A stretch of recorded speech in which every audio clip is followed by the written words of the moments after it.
کہ اس نے ہم سب کی دعائیں سنی اور ہمارے چھوٹے بھائی کی منگنی خان بہادر قلندر بخت صاحب کی 11ویں صاحبزادی سے ہو گئی ہے۔ نیز مجھے وہ گیت درکار ہے جس کے شروع کے بول ہیں، ابھی تو میں جوان ہوں۔ سب فرسودہ ہے۔ 2 اشتہار بھی ہیں۔ ایک استانی صاحبہ کا بیگ کھولا گیا ہے، وہ لکھتی ہیں، پچھلے ہفتے میں سنیما سے تانگے میں آ رہی تھی۔ مجھے سنیما کا اتنا شوق تو نہیں ہے، بس کبھی کبھی چلی جاتی ہوں۔ ہوا تیز چل رہی تھی اور میں نے اینک نہیں لگا رکھی تھی۔ میری نگاہ کمزور نہیں ہے، بس یوں ہی شوقیہ لگا لیتی ہوں۔ میں نے اینک کے لیے بیگ کھولنا چاہا کیونکہ بیگ میں صرف اینک رکھی تھی، میک اپ کی چیزیں نہیں تھیں۔ میں میک اپ نہیں کرتی۔ یہ اشتہار ترقی پسند نہیں ہے۔ دوسرا اشتہار ایک عامل بزرگ نے دیا ہے، ایک تعویذ کے لیے جو دفع شریعت اور بلیات ہے۔ دفع بلیات ہو یا دفع کتیات شائع نہیں ہوگا۔ میں زنانہ چیزیں شامل کرنے کے خلاف ہوں۔ میں ایک جدید نظم سناتا ہوں۔ ایک ترقی پسند شاعر نے سب کو ایک ایک کاغذ دیا جس پر نظم لکھی ہوئی تھی۔ سنیے نظم کا عنوان، اٹھ میری جان۔ عرض کیا ہے، اٹھ میری جان سحر آ پہنچی، اٹھ میری جان کی شب ختم ہوئی، چاندنی پھیکی ہے تاروں کی چمک مدھم ہے، صبح صادق کا اجالا پھیلا، اٹھ میری جان چمن جاگ اٹھا، مسکراتے ہوئے غنچے جاگے، کلیاں شرمانے لگی اور اٹھلانے لگی باد نسیم، پھول انگرائیاں لیتے اٹھے تیری آنکھوں میں مچلتے ہوئے خواب، تیرا مخمور شباب، تیرے عارض کے گلاب، ابھی مدہوش ہیں مخمور ہیں خوابیدہ ہیں، اٹھ میری جان سحر آ پہنچی۔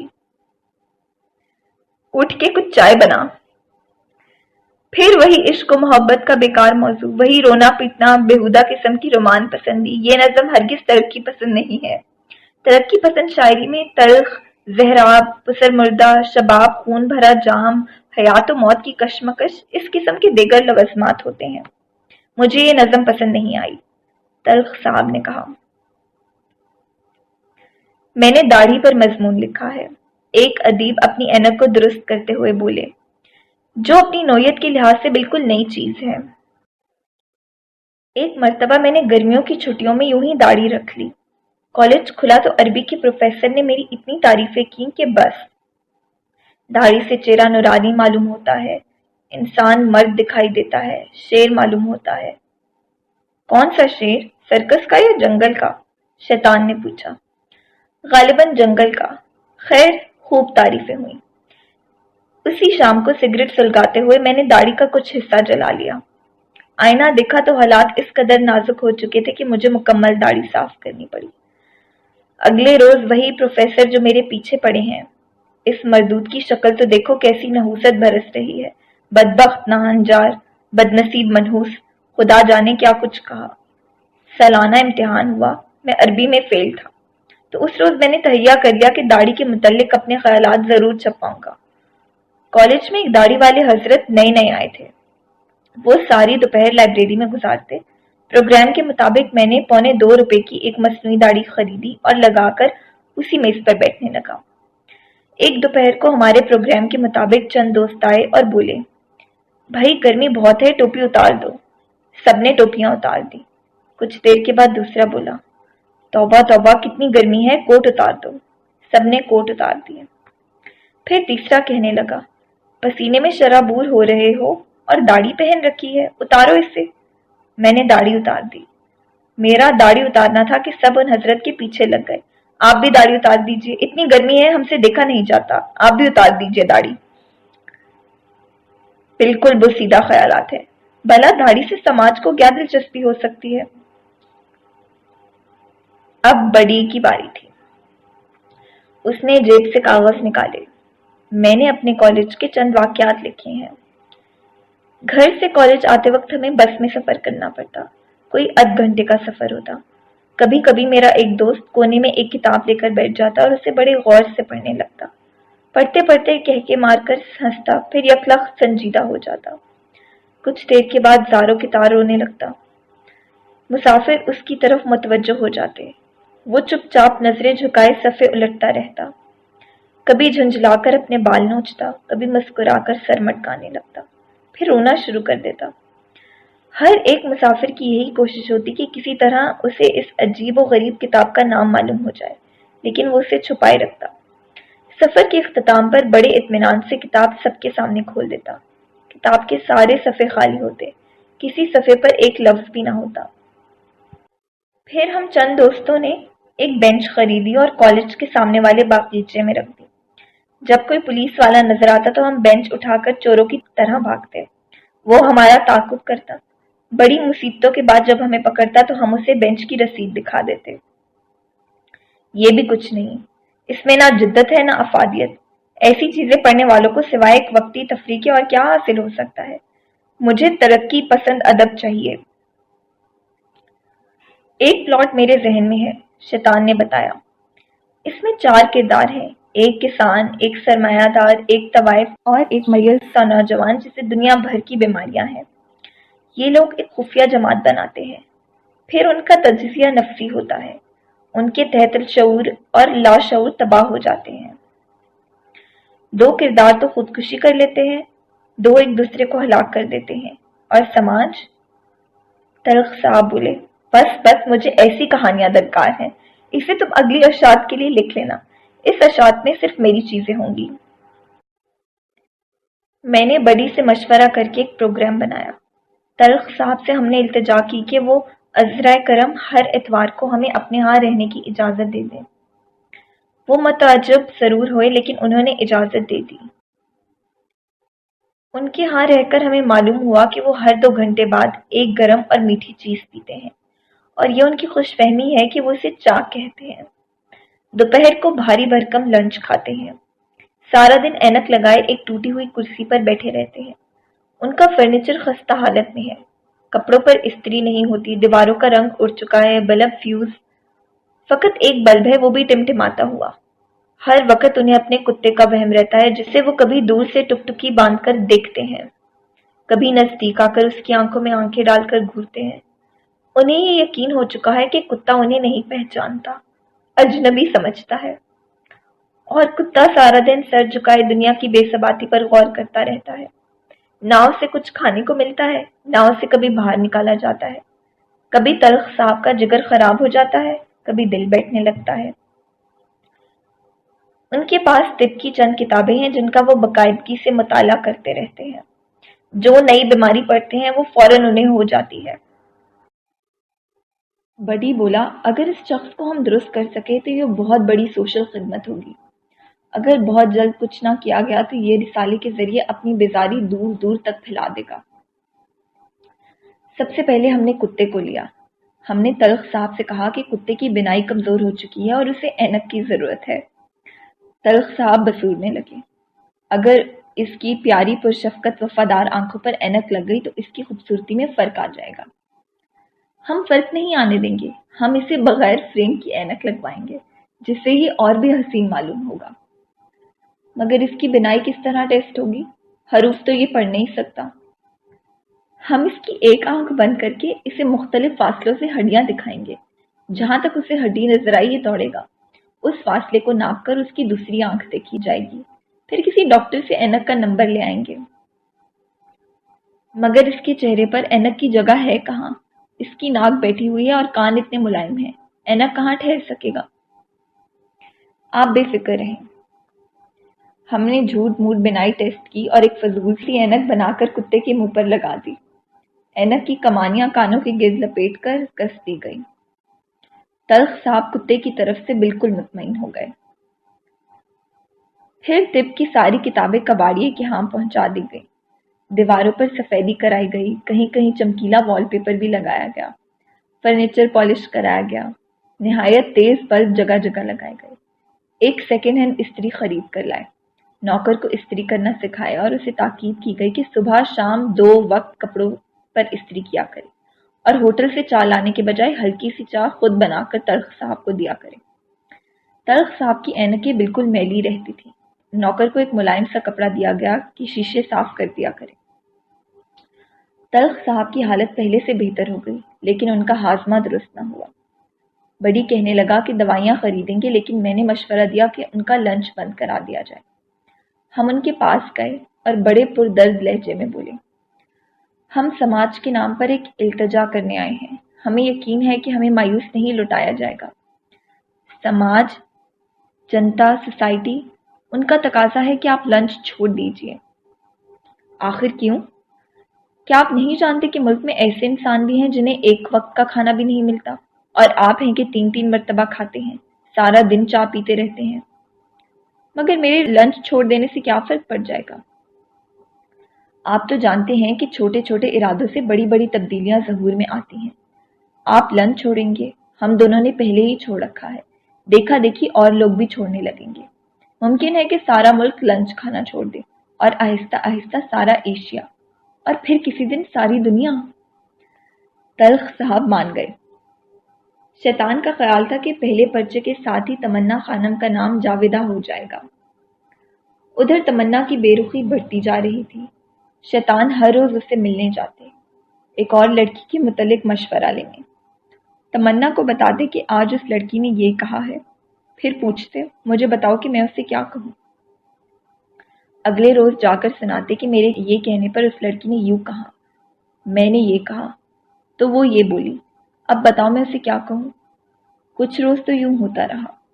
پھر ایک روز تمنا نے صاف صاف کہہ دیا کہ میں اچھی طرح جانتی ہوں کہ لڑکی وڑکی کوئی بھی نہیں ہے، یہ مجھ سے ملنے کا بہانہ ہے۔ شیطان بولے، تمہارا قیاس درست ہے، لیکن میں کروں بھی تو کیا کروں؟ اول تو تم ملتی نہیں، جب کبھی ملتی ہو تو سپہر کو ملتی ہو۔ بھلا گرمیوں کی سپہر کو میں تمہیں کیوں کر اپنے اوپر عاشق کرا سکتا ہوں؟ کاش کہ ہم ایران میں ملتے، سرو کے درختوں اور قالینوں کے انبار میں، مرتبانوں پر بیٹھ کر چائے پیتے۔ آہ ایران! میرے ایک بوڑھے دوست کی نانی اماں ایران کی ہیں۔ مجھے ان نانی اماں سے لفظ نانی کافی ہے، اس میں اماں لگانے کی کیا ضرورت ہے؟ اور پھر یہ آپ بار بار ایران کا ذکر کیوں لے بیٹھتے ہیں؟ سچ پوچھئے تو ایران مجھے خود پسند نہیں ہے۔ مگر ایران تو بہتر ہوگا کہ آپ ایران کا ذکر بالکل نہ کریں۔ لیکن پہلے ہی آپ کے احسانات کافی ہیں، آپ نے جو کچھ کیا ہے اس کے لیے شکریہ۔ مگر میں نے تو ابھی تک کچھ بھی نہیں کیا، مجھے معلوم نہ تھا کہ ایرانی ایسے ہوتے ہیں۔ خدا کے لیے آپ آئندہ مجھ سے کسی قسم کی گفتگو مت کیجیے۔ بہت بہتر۔ شیطان اپنا ہیٹ اٹھا کر بولے، جو کچھ ہوا اس کا مجھے افسوس ہے، لیکن جو کچھ نہ ہو سکا اس کا تو بہت ہی زیادہ افسوس ہے۔ اسی شام کیفے میں چائے پیتے وقت بڑی کے لیے فون آیا۔ ہم کان اس طرف کر کے سننے لگے۔ بڑی کسی خاتون سے گفتگو کر رہا تھا۔ جی ہاں، یہ میں ہی ہوں۔ جی نہیں، یہاں نہ تلخ صاحب ہے نہ روفی میاں۔ آپ بتائیے۔ اف، یہ آپ کیا کہہ رہی ہیں؟ آپ کو روفی سے نفرت ہے؟ میں انہیں بتا دوں؟ نہیں، معاف کیجیے، مجھ سے یہ نہیں ہو سکے گا۔ تلخ صاحب آپ کو ملے تھے؟ وہ ہر روز آپ سے ملتے ہیں؟ کیا کہا؟ آپ کو وہ اچھے لگتے ہیں؟ آپ ایک دوسرے سے محبت کرتے ہیں؟ جی نہیں، وہ حسین ہرگز نہیں ہے، آپ نے انہیں غور سے نہیں دیکھا۔ آپ تلخ صاحب سے شادی کرنے والی ہیں؟ بڑی خوشی کی بات ہے۔ اچھا تمنا خانم، آداب عرض۔ اسی قسم کے فون 2-3 مرتبہ اور آئے۔ اس کے بعد بہت کچھ ہوا۔ رسالے کی اشاعت التوا میں پڑ گئی۔ شیطان اور تلخ صاحب کی دوستی ختم ہو گئی۔ جو صاحب رسالے کو مالی امداد پہنچانے والے تھے وہ کہیں غائب ہو گئے۔ تمنا کا ذکر کم ہوتے ہوتے بالکل ختم ہو گیا۔ تلخ صاحب کے کمروں میں روشنی ہونے لگی، ان کا کتا انہیں پہچاننے لگا، اور ان کی صحت بہتر ہوتی گئی۔ بڑی کا تبادلہ ہو گیا، شیطان کا کالج کھل گیا، میں نے بھی تبادلہ کرا لیا، اور ہم سب تمنا کو بھول گئے، لڑکی کو بھی اور رسالے کو بھی۔ ہم ایک ہوٹل کے بڑے کمرے میں بیٹھے تھے۔ رات کے کھانے کے بعد کافی کا دور چل رہا تھا۔ ہمیں ایک فلک شگاف کہکا سنائی دیا۔ مڑ کر دیکھا تو ایک موٹا تازہ تندرست شخص ہنس رہا تھا۔ یوں ہی وہم سا ہوا۔ ہم نے بیڑے کو بھیج کر ان صاحب سے پوچھا کہ ان کا اسم شریف تلخ صاحب تو نہیں ہے؟ بیڑے نے آ کر بتایا کہ تلخ صاحب ان کا پرانا اسم شریف تھا، اب انہیں مسرور صاحب کہا جاتا ہے۔ مسرور صاحب نے ہمیں دیکھا تو ہنستے ہوئے آئے اور ہم سے لپٹ لپٹ کر ملے۔ انہوں نے بتایا کہ آج کل وہ بزنس کرتے ہیں اور کافی امیر ہو گئے ہیں۔ ہم نے مضمون نگاری کے متعلق دریافت کیا۔ بولے، میں تم دونوں کا احسان عمر بھر نہیں بھولوں گا۔ جب سے میں نے لنچ چھوڑا ہے میرا ہاضمہ درست ہو گیا ہے۔ اس کے ساتھ ہی مضمون نگاری کی شکایت بھی جاتی رہی۔ اب خدا کے فضل سے بالکل درست ہوں اور مجھے کوئی بیماری نہیں رہی۔ اور ہاں، وہ ماہنامہ تمنا کا سائن بورڈ میرے ہاں پڑا ہے۔ اپنا پتہ بتا دو تو میں بھجوا دوں گا۔ یہ آپ نے کیا یاد دلا دیا؟ شیطان بولے۔ مجھے تمنا یاد آ گئی۔ گو اس نے میرے ساتھ اتنا اچھا سلوک نہیں کیا، پھر بھی میں نے اسے معاف کر دیا تھا۔ ایرانی واقعی ہم سے بالکل مختلف ہوتے ہیں۔ ان کی عادات، ان کے خیالات، ان کا رویہ سب اور طرح کے ہوتے ہیں، مگر مجھے ایران سے الفت ہے۔ میں یہاں ہوں لیکن میرا دل ایران میں ہے، ایران جو میری تمنا کا وطن ہے۔ لیکن وہ لڑکی ایرانی تو نہیں تھی؟ تلخ صاحب چونکے۔ سچ مچ؟ ہاں سچ مچ، وہ ایسی ہی ایرانی تھی جیسے تم روسی ہو یا میں چینی ہوں۔ تو پھر اس کے آباء و اجداد ایران سے آئے ہوں گے؟ اس کے آباء و اجداد ضرور آئے تھے لیکن ایران سے نہیں بلکہ شیخو پورہ سے۔ ویسے یہ لوگ تجارت کے سلسلے میں کبھی کبھی ایران۔ آپ کو شروع سے اس کا علم تھا؟ شیطان چمک کر بولے۔ ہاں، تو آپ نے مجھے پہلے کیوں نہیں بتایا؟ اور پھر جب آپ جانتے تھے کہ میں اس کی جانب ملتفت ہوں تو آپ کو اس پہ عاشق ہونے کی کیا ضرورت تھی؟ خیر، میں نے آپ کو معاف کیا۔ کون عاشق اور کس کا عاشق؟ تلخ صاحب نے کہا۔ میں تمنا پر کبھی عاشق نہیں ہوا۔ اگر دنیا میں طوفان آ جاتا اور طوفان کے بعد کرۂ ارض پر صرف میں اور تمنا رہ جاتے تب بھی میں اس پر عاشق نہ ہوتا۔ مگر یہ عاشق ہونے کی اڑائی کس میں تھی؟ بات دراصل یہ ہے، بڑی شرماتے ہوئے بولا، وہ جو ٹیلی فون پر باتیں ہوا کرتی تھی وہ سب بناوٹی تھی۔ تمنا نے مجھے کبھی فون نہیں کیا۔ میں اس سے روفی کی برائیاں بھی کرتا رہا ہوں، لیکن میں اس لیے کہ تو بڑی تم بھی ایسے نکلے۔ خیر جاؤ، میں نے تمہیں بھی معاف کیا، میں نے سب کو معاف کیا، لیکن وہ لڑکی خوب تھی۔ کیا مجال جو اس سے کوئی ایسی ویسی بات تو کر لے۔ بڑے سخت اصول تھے اس کے۔ ایک مرتبہ اتفاق سے میری انگلیاں اس کی انگلیوں سے چھو گئی، اس قدر خفا ہوئی کہ بس۔ لیکن اس رات تم، تلخ صاحب میری طرف مخاطب ہو کر بولے۔ میں نے جلدی سے ان کا پاؤں دبا دیا۔ اس رات کیا ہوا تھا؟ شیطان نے کڑک کر پوچھا۔ بتاؤ کیا ہوا تھا اس رات؟ بات یہ ہے روفی، نے سر جھکا کر بولا، ایرانیوں کے رسم و رواج تو تم جانتے ہی ہو۔ رخصت ہوتے وقت چومنے کا رواج۔ وہ ایرانی نہیں تھی، شیطان چلائے۔ خیر میں نے تمہیں بھی معاف کیا۔ خدایا تیرا لاکھ لاکھ شکر ہے کہ تو نے مجھے ایسے مخلص اور جانثار دوست عطا فرمائے ہیں۔ میں ان کو معاف کرتا ہوں، یہ ناسمجھ ہیں، بے بہرا ہیں، یہ نہیں جانتے کہ یہ کیا کر رہے ہیں۔ میں نے ان کو معاف کیا، تو بھی معاف فرما۔ شیطان اٹھ کھڑے ہوئے اور ٹہلنے لگے۔ ٹہلتے ٹہلتے بالکنی میں جا کھڑے ہوئے۔ 14ویں کا چاند بالکل ان کے سر کے پیچھے تھا۔ چہرے پر عجب بے نیازی تھی جو سب کچھ ترج دینے والوں ہی کو نصیب ہوتی ہے۔ ان کے چہرے پر وہ نور تھا جو صرف کسی ولی اللہ کے چہرے پر آیا کرتا ہے، اور مستقل طور پر یا تھوڑے عرصے کے لیے۔ ان کے سر کے گرد چاند نورانی ہالہ بنائے ہوئے تھا، لیکن ہم یہی سوچ رہے تھے کہ ان کا چہرہ مسکراہٹ کے بغیر بہتر معلوم ہوتا ہے۔